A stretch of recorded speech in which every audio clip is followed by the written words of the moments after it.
And we are back.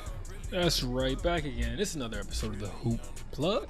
Yes, sir. And as always, rocking with you on this fine Monday afternoon. Y'all be getting this on a Tuesday. It's your boy Firas in the building. And I got with me, as always, my brother, my partner in crime, the co-founder of the Hoop Plug, Tyler Murray. Yo, how we doing? What's up, my brother? How you feeling today, Ty? I'm feeling good, man. Game 1 in the books. Every series has taken place so far. So that means me and Firas are here to tell y'all what's good. Without further ado, you know what I'm saying? No better way than to get into it. It's playoff basketball season. You know what I'm saying? And a lot of great games, a lot of close matchups. Some matchups not so close, you know? We're going to start it. Place near and dear to my heart. Place I might call my second home. Well, I guess third home besides Jersey, you know? But with that being said, the city of Chicago, the Windy City, right? And, you know, they're facing off the Milwaukee Bucks, current champs, you know what I'm saying? Great season last year, coming off a great season this year. You know what I mean? The Bulls kind of were at a downtrend for the back end of the season, bro. So a lot of expectations were lowered coming into the playoffs. Some people, I even heard sweeps. You know what I mean? But this Chicago Bulls team, you know, even with a lackluster performance from the stars, were able to hold it together by not getting embarrassed. Yo, and Firas has continued the trend. Moral victories making it into the 63rd episode of the Hoop Plug. Firas, that's how you coming, bro. Nah, man. I just have to say, so first off, right, let's be realistic. When it comes to playoff basketball, you almost always expect the home team to take the home games, at least in the first 4 games. You know what I mean? So at this point, right, we're not doing anything wrong. We've minimized the damage. We're trying to, you know, stop the momentum. I'd actually argue we're in a better position than most people would expect, right? So my tone has changed from a few episodes ago where I said no matter who we play, we beating them, right? But not so much, just a little more realistic, right? So we had our star guys, Zach LaVine, DeMar DeRozan. Straight up, bro, they just weren't good enough, man. They didn't perform to the level we expected them. 18 points from each of them. We're talking about 52 shots to get 36 points. Is absolutely abysmal, man. Not just not great, horrible. You know what I'm saying? I gotta be as critical as I am. What's the word? When I big them up. That's what I'm trying to say. Yeah. And I gave you a hard time, but I gotta agree with y'all. Y'all played well. Chicago played well in this one. They lost obviously the first game, 93-86. Not a lot of offense going on there. Okay, either team shot well from deep, like you said. The All-Star guards for the Bulls not really coming to play. But the Bulls played well. Like, you see how good Caruso looked? He had a stretch there where he was just making plays, yo. He didn't score a lot, but he did get involved. And just imagine, just let your mind think for a second how good it would look to have Lonzo in that role, playing the bulk of those minutes, and then you still get Caruso off the bench. That's what this team was supposed to look like. And who knows, if you got Lonzo and Caruso for 48 minutes at the one spot, it might end up differently. But that's not what happened. So, look, Brook Lopez, amazing, underrated, man. He just came back, and he's been so important, underratedly important for this Milwaukee team. Giannis was great. We know he's going to be. Drew kind of struggled. I'd look for that to not continue. But, yeah, Brook Lopez, like, he gives them a second dimension because you know what Giannis is. He's just a full-out attack on the rim. And Brook Lopez is kind of the same height, a lot bigger, thicker in the butt, but nah. Wait. Pause. Super pause. Whoa. I don't know where that came from. Altogether. But what was I even trying to say there? Brook Lopez gives a different look. I'm not gonna lie. Go ahead. This is gonna sound sus, right? But when what just happened just now is making me think. Super pause, right? But you seen that video, the meme on ESPN, where it's like somebody threw a baseball and it hit the dude in the butt. And that shit, yeah, bro, that was kind of one of those kind of moments. I'm like, what's going on? Yeah. But nah, what I'm trying to say is, like, Brook Lopez, we forget how good he is and was. Like, this was an all-star for getting buckets. He was averaging 20, 25, I think, on Brooklyn, if it wasn't for the injuries. he would be one of the best centers in this league, or at least peak at that point. So, yeah, I think he's just a big part of what Milwaukee does. Yeah, man, you said it. The thing is, Brook Lopez's impact is so slept on. Like you mentioned, he's a 7-footer, can spread the floor. He's still going to give you that rebounding, that post presence, right? But just an experienced vet, a guy who's done it before, a guy who he can fill whatever role you need him in an off night. Where both, basically none of their players had a great game aside from Giannis, and I mean by Giannis's standards, this is not a great game. This is basically just an average game, which is crazy to think, right? 27 and 16 is average for a player, but on 50% shooting, yeah. But I mean, he played well. There's no doubt about it. But my point to say that is Chris Middleton was lacking. Drew Holiday struggled, as you mentioned before. It wasn't a great game from both teams. It looked like we were in 2010, 2011. You know what I'm saying? With the defensive matchup between the Bulls and whoever else they were playing in those days. You know what I'm saying? So definitely not a lot of scoring. But with that being said, man, I got to give a couple shouts out, too. So you shouted out Brook Lopez on the Bucks. I got to give a big shout out to my boy Vooch. You know what I'm saying? Held the fort down. Monster game. 24-17. Monster double-double, bro. You know what I mean? And at the end of the day, right, that's the beauty of having 3 stars, right? If one or even, God forbid, 2 of them don't perform to the level that they should, you have a third guy who's able to kind of carry the load and let them know, like, done this before. You know what I mean? So this is going to be a competitive series. I think it's going to come down to the wire. The way I predict it is, although the Bucks are obviously the better team, I think if the Bulls can pull it together, we can steal this in 7 games. Now, that's obviously just a biased Bulls fan opinion. If I'm being realistic, it goes 2 games in Milwaukee to Milwaukee, 2 games to Chicago and Chicago, and the next 2 games go to the Bucks, right? We lose 4-2. But if I'm being hopeful, we pull it out in 7, run all the way to the finals, beat the Suns, championship season. Let's go. Love you, bro. Bucks and 5. Come on, man. Could at least give us 6, bro. Bucks and 5. Damn. But with all that being said, we're going to have to agree to disagree on that one. It's funny. The only time me and Ty basically don't agree on points is when it comes to our own teams. That's facts. You know what I mean? For the most part, we're just, hand in hand with our takes. But nah, man, we basically touched on it. You have any closing thoughts on the Milwaukee Bucks Chicago Bulls matchup? Nah, yeah, I like Bucks and 5. It's too much.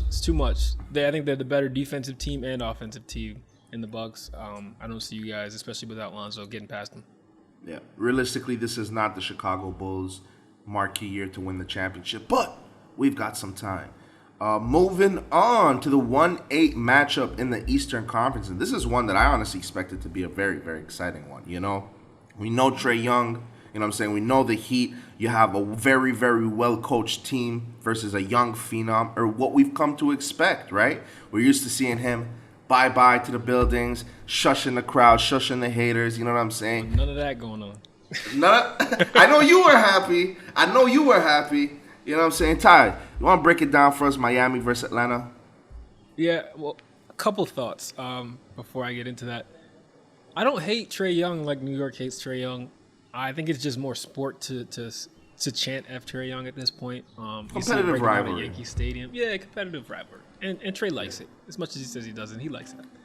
But it was good to see Miami in that playoff mode again. Like when they made that run to the finals, they were in the bubble. We didn't get to see it in South Beach.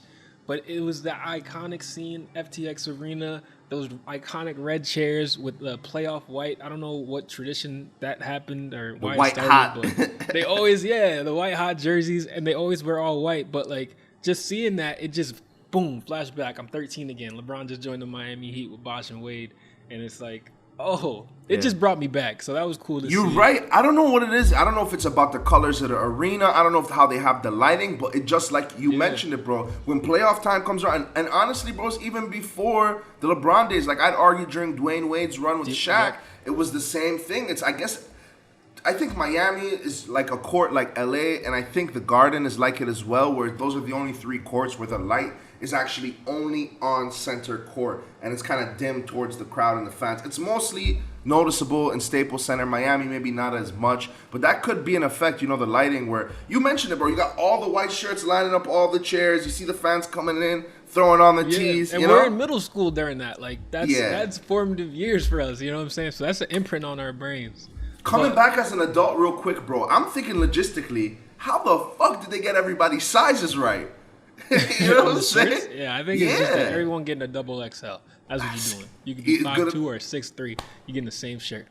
Good enough for me, shit. That's my size. Number 2, this is how you know it was a bad night for Atlanta, okay? My boy Kevin Knox was the 3rd highest scorer for the Atlanta Hawks. That's how you know it's rough. Yeah. You ain't wrong, bro. On to the basketball game. I mean, we talked about it on the playoff preview last podcast.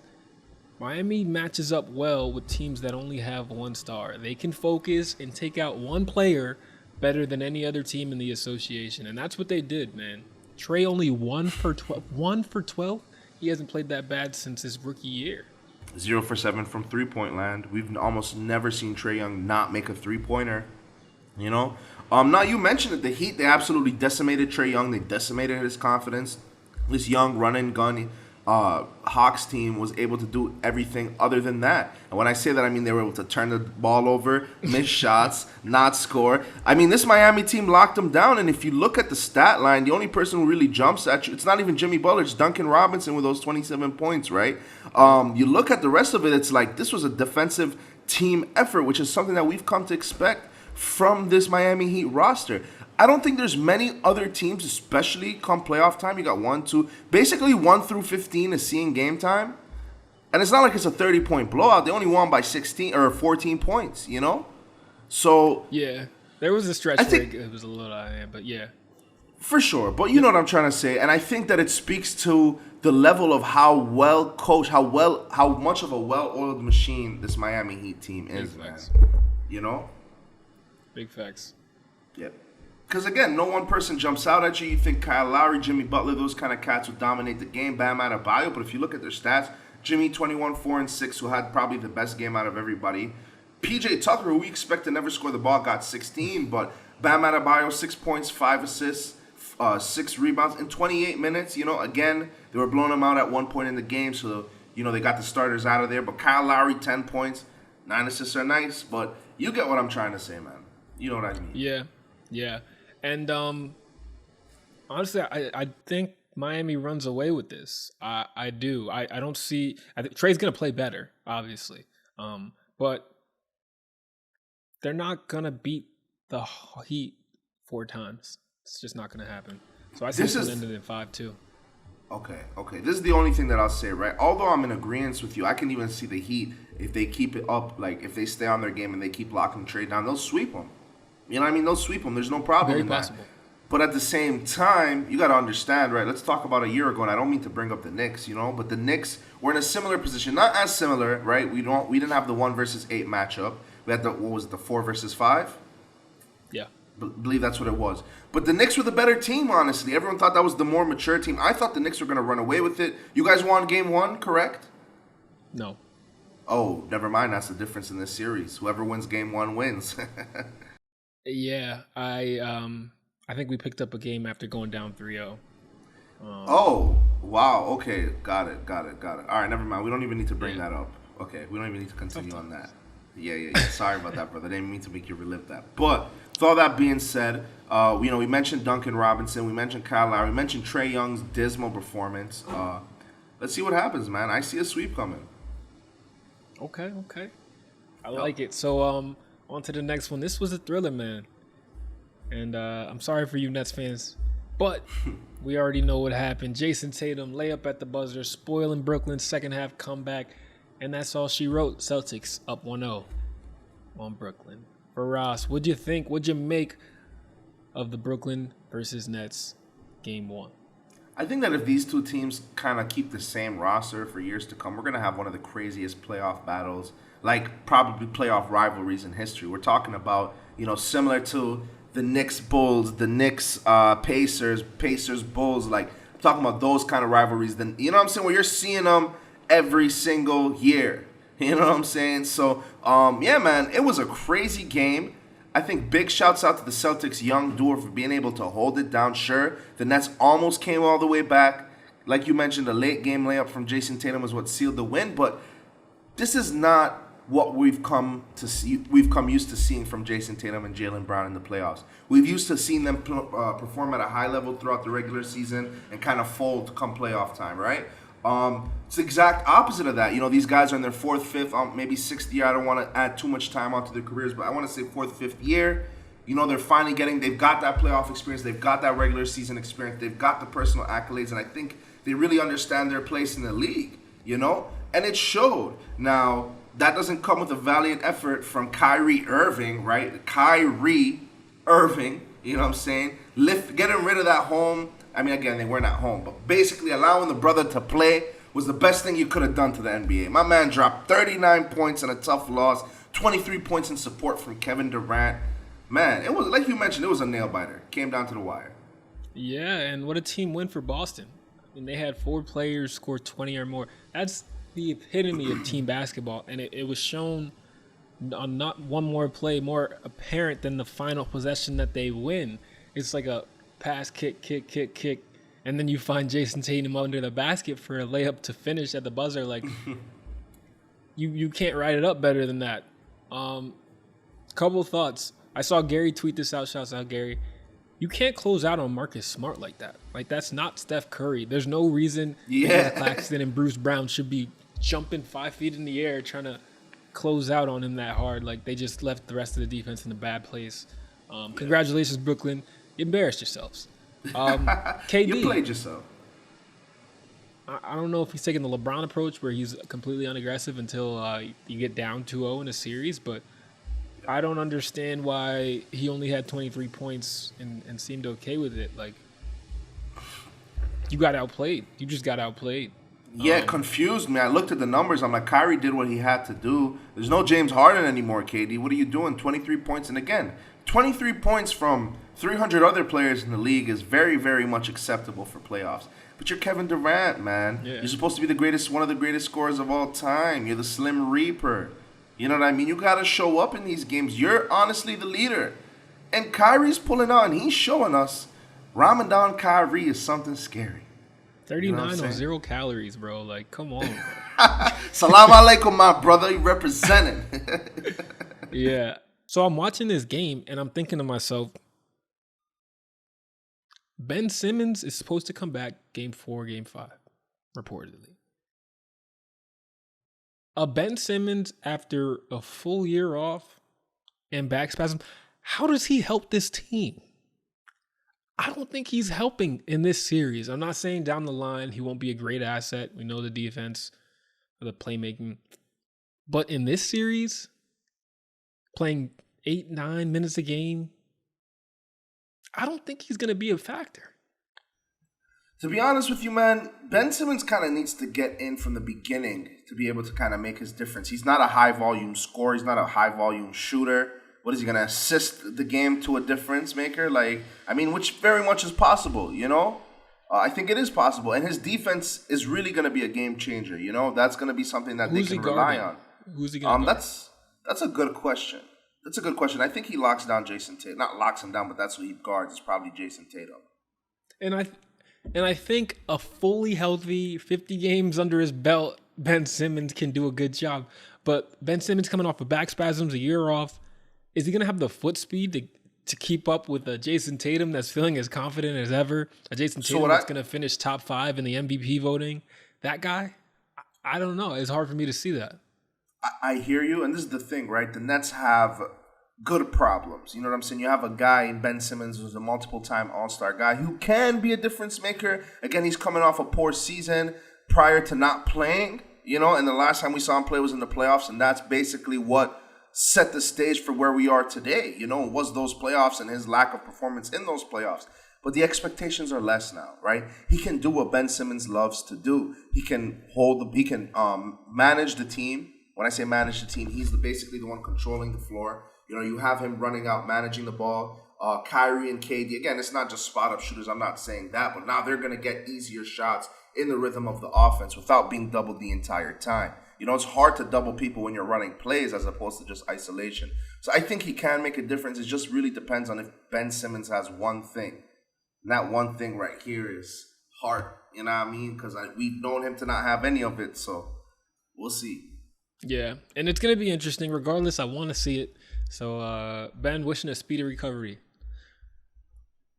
All right, next Sorry. up, the number one seed in the West, the Phoenix Suns, won game one, a wire-to-wire lead, and they take the 1-0 series lead over the New Orleans Pelicans. CJ McCollum, 25 points, but CP3, 30, 10 on 12 of 16 from the field, really took over. 16 of his points came in the fourth quarter, money time. And that was all she wrote. So, Firas, what'd you make of game one? Man, CP3 just gets better with time, like a fine wine. You know what I'm saying? The man is just constantly evolving his game.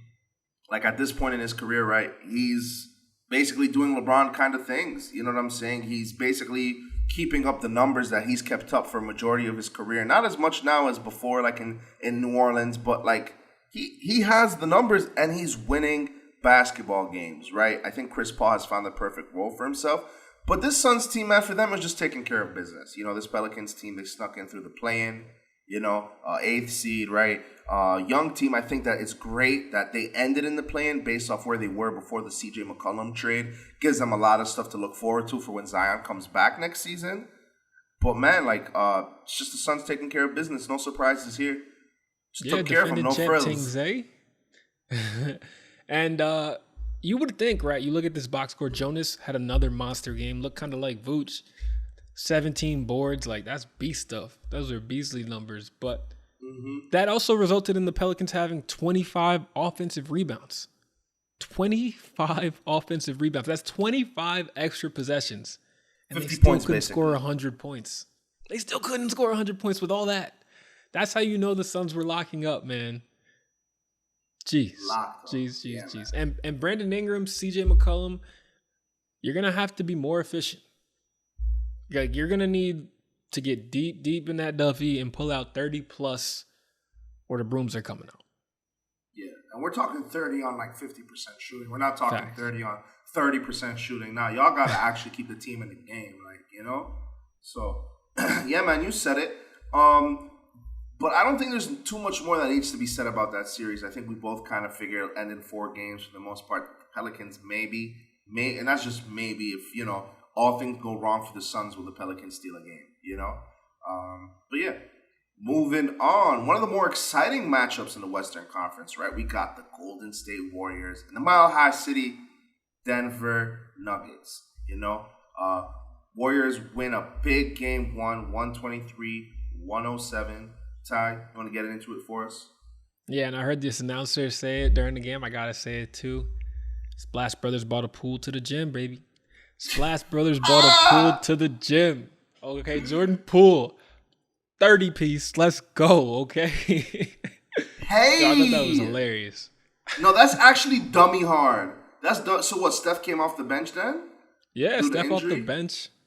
Jordan said, I got this. My light-skinned brother, hold on.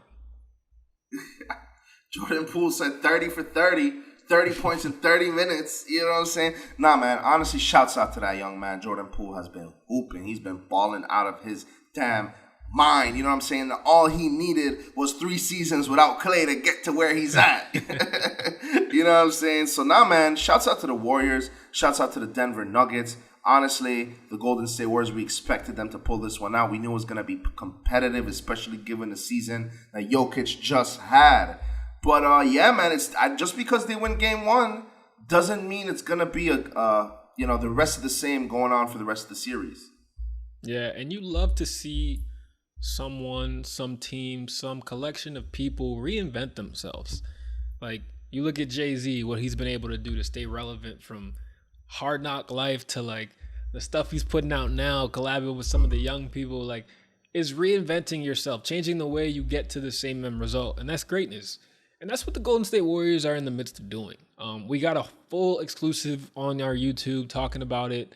What we think the Warriors will do this playoff season. We'll link that below on YouTube. And if you're listening to the podcast, go check us out on YouTube for that. But man, just look at the new death lineup. We remember the old one, the one that had KD, Trey 5, the Slim Reaper in that. But now look at this. Steph Curry, Jordan Poole, Klay Thompson, Andrew Wiggins, Draymond Green. Man, that's a nice nice lineup. There's a lot of offense there. There's a lot of versatility. They could switch 1 through 5. I mean, you don't want Steph guarding centers, but Yeah. it's a good lineup, man. It's very exciting to see how they've changed and are still great. Yeah.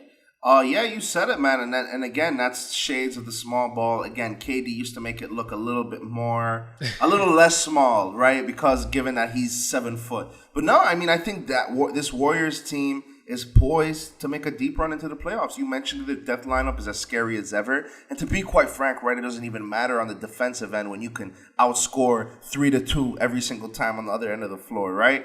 And that's with all that being said, that's without saying the level of impact Draymond Green has on the defensive end of the floor, even at an undersized 6'9", whether he's defending a 1 or a 5, you know? So this Warriors team, man, they're different. We all forgot about them. They're back.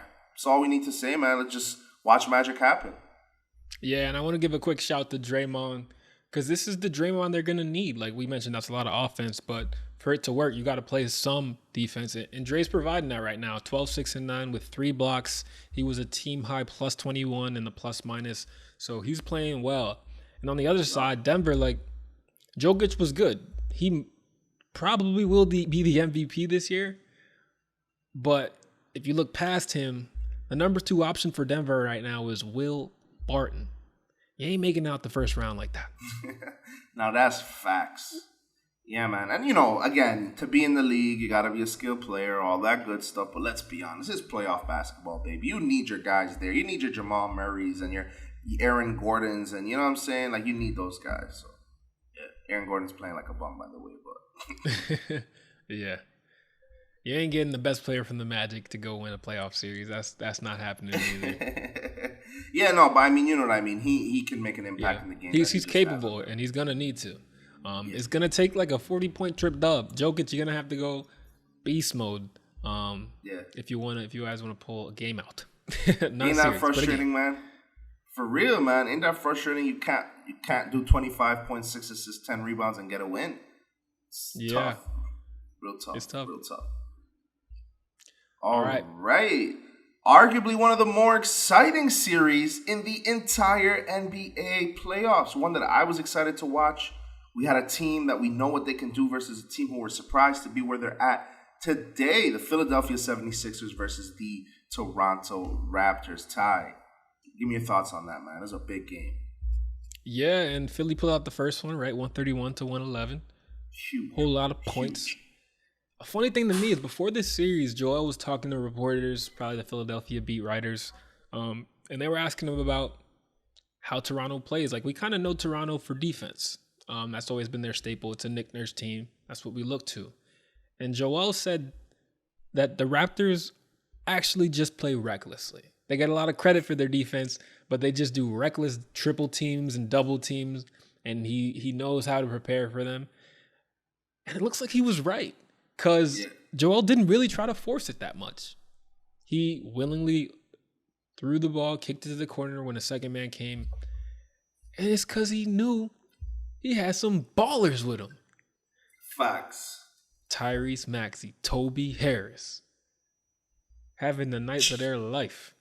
Yeah, man. We can't forget about James Harden. You know what I'm saying? Not the biggest scoring night of his night, but 22 and 14 with 5 rebounds. Now that, my friends, that's what we've come to expect from James Harden. That's a fat stat line right there. Extra chubby. Just like James. Okay, and it's just rare that you would see Embiid shoot 5 of 15 from the floor. Harden shoot 6 for 17 from the floor, and the Sixers still win. I certainly didn't think they could win like this. I didn't expect Toby to turn the clock back and be able to play well again. And I definitely didn't see this coming from Tyrese Maxey, 38 in a playoff game. Sheesh. But Ty, the funny thing is, man, you're the one who gassed me up to Tyrese Maxey. Like, I remember when we first started the pod is when he got drafted. I'm like, all right, this kid, I remembered his name, and I saw him. His first real game time with the Sixers was a time during COVID protocols where the whole roster was decimated, right? He dropped 40 points. Obviously, he was one of the only guys on the team, but still to be able to do that, you know? So, man, shouts out. Shouts out. And it's interesting because we both had some doubts about Philly in this series just because we know Toronto's hungry. They're scrappy. They're going to get physical. But how do you see this playing out? Right, obviously Sixers got the 1-0 lead now. What do you see happening? I don't respect what the Raptors have done. I mean, like, I respect where they were and how they've gotten here, but I don't respect them to be a very strong contending team. I don't think that Pascal Siakam is the real deal, and I think we saw a lot of that in the last couple seasons from him. He's having a rebirth season, but post-championship, he was supposed to take that next step. I was expecting Pascal Siakam to be a name that we know for a very long time, but basically he was a benefactor of the Kawhi chip. It's really the only reason why we know him. Now, again, he's come back. He's shown this season that he can be that number one guy, But I don't believe in the roster. I don't believe in the pieces that they have. Like, besides Scotty Barnes, who's going to have a bright future, and OG Anunoby, who's basically, and I don't mean to just call his name out, he's a solid starting 3-and-D guy. When I say 3, I mean he plays the 3, he plays defense.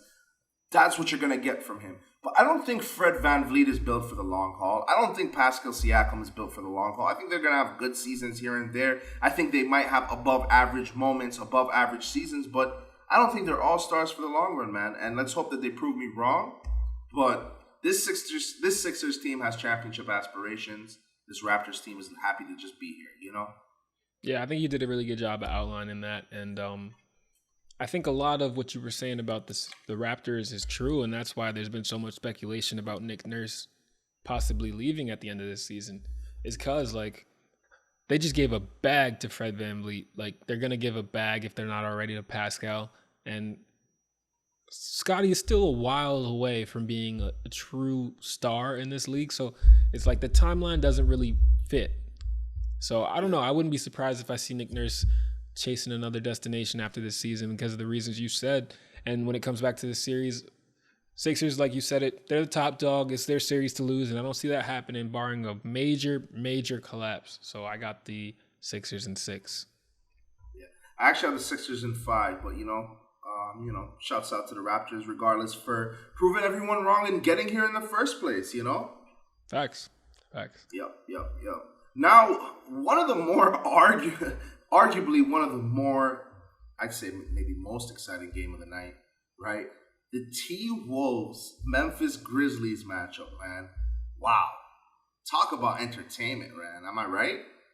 Absolutely. And it started before the series even began because we saw Minnesota's route. We saw Pat Beverly, hate him or love him, the antics are there and well publicized. And we knew that Memphis was going to match that energy. So we saw game 1. We've seen it play out now. 130-117. T-Wolves take that in Memphis. So Cat was good, 29 points. Ant-Man was great, 36. Fearless player right there. And what'd you think? When I tell you, man, the kid looks good, man. I told you he's built for the moment. He's built for this, man. We're going to be hearing about the Minnesota Timberwolves for a long time to come, and it's going to be for one reason and one reason only. That man, Anthony Edwards. And again, shouts out to Karl Anthony Towns, a great game. Karl Anthony Towns has the potential to be a Hall of Famer. He does a lot of things that no one at 7 foot has been able to do before, the way he shoots the ball, the way he handles it. Again, he's had some down seasons. But they've got a serious core over there in Minnesota, and I think they're only going to get scarier as time goes on. I don't know if you remember what we were talking about in the last episode, how I told you this Memphis Grizzlies is a very weak 2 seed, and how I think that anybody can come out and beat them just the way that they can go out and beat anybody, And we saw that in game 1. Ja Morant, regardless, he was dominant, not as dominant as we've known him to be. But the rest of the guys, Aquaman, whoever, from that reel that we were filing through, right, they weren't up to par, and that's something that I expected to happen come playoff time. Yeah, and Ja, I don't know if you saw this. He posted on Instagram. It was a clip from The Last Dance. It was Michael Jordan after he lost game 1 of a series, and he's sitting by a locker, baseball bat in his hand, and one of his teammates, I think it was Ron Harper, was like, he doesn't, look at this motherfucker, he don't even care. And he was like, yeah, so what, we lost game 1. They like to talk shit. They're up 5, they're up 10. Let's see if they talk shit when it's 0-0. That's when you know if a motherfucker's tough. Yeah. Can you talk shit when it's tied? Can you talk shit when you're down by 5, 10 points? It's easy to talk shit when you up. So, Yo, Ja's getting charged up. I wouldn't be surprised if you see him go for 35 game 2. And we said it, man. I did agree with you there on the last podcast when we were talking about Memphis. Any given night, man, they could lose. They're young and they're inexperienced. So is Minnesota. I think Minnesota had a leg up. They looked more comfortable with the level of physicality allowed in a playoff game. And that's where it's that hidden benefit of playing in the play-in tournament, right? You get more time to adjust to what is a different style of basketball. That's time Memphis didn't have. So I think that actually played a part in game 1 because it was that first quarter that really separated Minnesota from Memphis. After that, it was pretty even in the box score. So we're going to see, man. I still like Memphis in this series, but it's going to be chippy. I can't wait. It's going to be tough, man. And now I think it's important to mention, right? So Karl Anthony Towns does have some playoff experience, right? From when Jimmy Butler was there. Again, it wasn't a lot of it, but I mean, that team was poised to win games and they were a lot better than they realized. I think Kat now, he's arguably the leader. He's the leader of that squad, right? He's the most accomplished. He's the most, typically he's the best player on the team besides Anthony Edwards this last season, right? But he's the leader. And Karl Anthony Towns is actually a great leader, and he's actually a pretty smart guy. Like, if you ever talk to him, you know what I mean? He knows how to basically get into the heads of his guys. I think he's realized some of the mistakes that happened the last time the Minnesota Timberwolves were in the playoffs. And I think now that he's kind of at the helm of that squad, I think he's done a great job to build their chemistry, bro. Because if you look at it, man, this team, they're having fun together, you know? They are. And how do you feel about Pat Bev and his whole ordeal out there? So we didn't mention that, but honestly, bro, as much as Pat Bev really is out there just running around, I agree wholeheartedly. He has everybody fooled. You know, he does play defense sometimes, but his experience, his energy. Karl Anthony Towns, at the end of the day, I just mentioned how he's a pretty smart guy. He can get his team into this, but he's kind of soft. You know what I mean? And now you have this guy, Pat Bev, you know what I'm saying, who's the exact opposite of soft, right? He might be annoying, but the guy is not soft. So I think that's very good move that they've done out there, especially the way he can get the guys around him and what he's done to fire up Anthony Edwards. I think Anthony Edwards finally understands, like, I think he got it, but he knows what it means to be a dog, to be a killer in this league, and Pat Bev is helping him to show the way, you know? Yeah. The unlikeliest of teachers. Yeah. Talk about very different in all aspects, physical, mental. That's Kat and Patrick Beverley. But yeah. I do think this Minnesota team does have some holes. Minnesota shot 50% from the field. That's not going to happen. Pat Beverley was as good on offense as he is on defense. That's not going to happen. 16 points, that's not going to happen every other game. True. Karl Towns at least 2-3 times a game thinks he's Jokic and will no look, one hand, try to whip to the corner. And that doesn't end up well most of the time. True. Memphis is going to figure this out, in my opinion. It's going to be interesting. One other interesting thing that happened, this is now the second Minnesota postseason game that we've seen a protest on. The first game was the play-in. We saw a girl from one of the animal organizations try to super glue her hand to the basketball court. You saw that, right? Yeah, I saw that. It was so stupid. And now, in game 1, there was another, I think it was a separate girl, who knows, but she's bought tickets. So this is expensive already, right? Because you're buying tickets to these playoff games. But that's not it. She kind of acts like she works on the court as one of like the scrubbers. You know what I'm saying? She's got something covering what is like a metal chain around her neck. And she locks it with like a little locksmith lock to the stanchion. So she is now by the neck chained to the basketball hoop.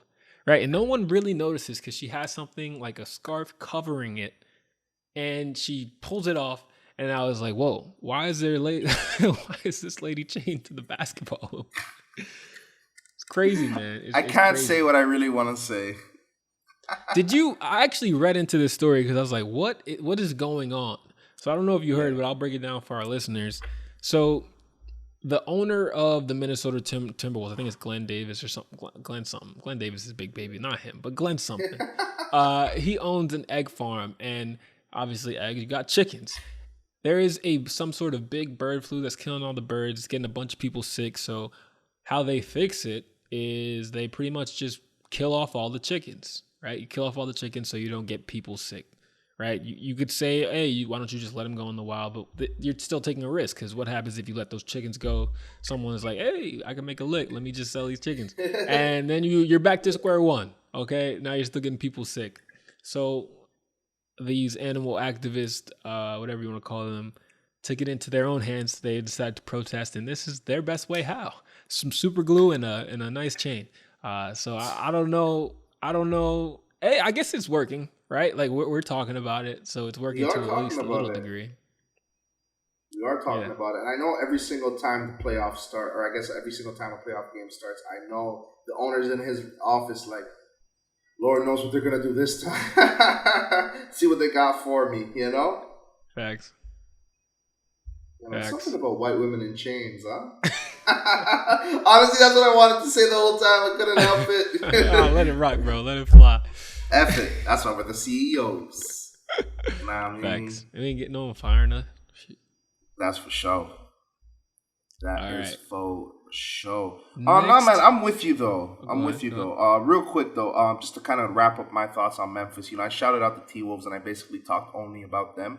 I think the Grizzlies, honestly, to get to the second seed, they have chemistry. They know what they're doing, right? I don't think that the T-Wolves are going to blow them out by any means. But my point to say all that was to say I think that the Timberwolves can kind of steal a series from the Grizzlies. But in the same breath, the Grizzlies can also go win 4 straight. So we'll see what happens. I know John Morant, like you mentioned, he posted the Michael Jordan video, so he's ready. Yeah, it's on the table. So, guys, I'm going to actually have to interrupt Ty here, right? So, the last series on board here is the Denver-Utah series, right? But, the Dallas-Utah series, right? But let's be real. You look at this Dallas team without Luka Doncic, looks like a college ball team. It was a real boring game. Then you had the Utah Jazz. I mean, Rudy Gobert, fun, cough, cough, ha, ha, Not any fun there. We're just going to spoil it. The Jazz won, which we expected. Do you know when Luka will be back or when he's projected to be back, if at all, this playoffs? I think he's probably going to come back at some point. But I say, hey, we do these every week. If they're still playing next week, we'll talk about them then. We'll put some more respect on their name. But with all that being said, if you're a fan in Utah, congrats, because you just won a playoff basketball game. Facts. Yeah, and this might be the last one because I think Donovan Mitchell should and will leave after this offseason. So that's our update. Yeah, there you go. So ruining your Easter times, your Easter vibes.